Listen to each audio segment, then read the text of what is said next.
Welcome शुभ बिहानी है। हाम्रो यात्रा भनेको आज यता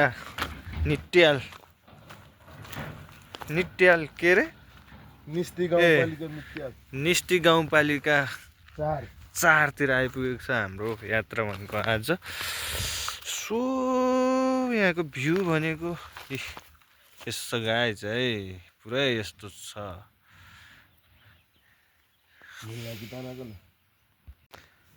ल यस्तो छ है यहाँनिरको भ्यू, यतातिरको मानुङकोट भन्दा कम छैन है। बिहानै घाम लाग्छ।